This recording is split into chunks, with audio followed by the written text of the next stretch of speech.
पिछले भाग में आपने सुना कि किस तरह इस विवाह में दूल्हा दुल्हन के मन में संशय और आशंका की दीवारें खड़ी हो गई थीं, और अब कहानी का अगला हिस्सा आरंभ होता है।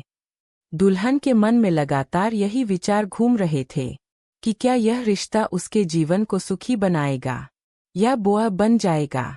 उसके माता पिता और घर वाले यह मान रहे थे कि विवाह ही स्त्री का सबसे बड़ा सौभाग्य है, पर दुल्हन की अंतरात्मा बार बार सवाल कर रही थी कि क्या केवल समाज की रीति निभाने के लिए उसका जीवन बलिदान कर देना उचित है। वह अपने कमरे में अकेली बैठी सोच रही थी, यह बंधन कैसा है जिसमें कोई पूछता तक नहीं कि मेरा मन क्या चाहता है। दूसरी ओर दूल्हे के मन में भी संशय था। वह सोच रहा था कि क्या इस बंधन में प्रेम पनप पाएगा या केवल कर्तव्य ही निभाना होगा। वह पढ़ा लिखा युवक था जिसके मन में आधुनिक विचार जन्म ले चुके थे। उसे लगता था कि विवाह केवल देह का नहीं, आत्मा का भी संबंध है। यदि आत्मा न जुड़ी तो यह रिश्ता अधूरा रहेगा। समाज की आंखों में यह विवाह भले ही सफल हो, लेकिन उसके अपने मन को धोखा देना होगा। धीरे धीरे यह संशय उनके बीच खामोशी की दीवार खड़ी करने लगा। दुल्हन के चेहरे पर उदासी उतर आई, उसकी मुस्कान गायब हो गई। दूल्हा भी भीतर से व्याकुल था, परंतु सामने आने पर चुप हो जाता।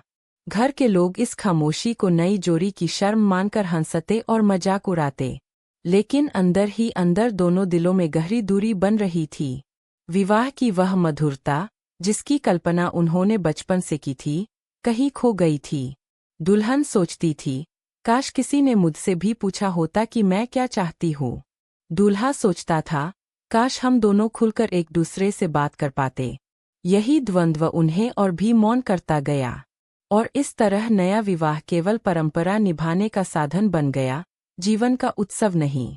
दोनों के मन की पीड़ा किसी को दिखाई नहीं देती थी। बाहरी आंखों को लगता कि दूल्हा दुल्हन एक दूसरे के लिए बने हैं, लेकिन हकीकत यह थी कि उनके दिलों में गहरी खाई पड़ चुकी थी। और कहानी का यही मोड़ हमें सोचने पर मजबूर करता है, क्या बिना मन की सहमति के कोई रिश्ता टिक सकता है।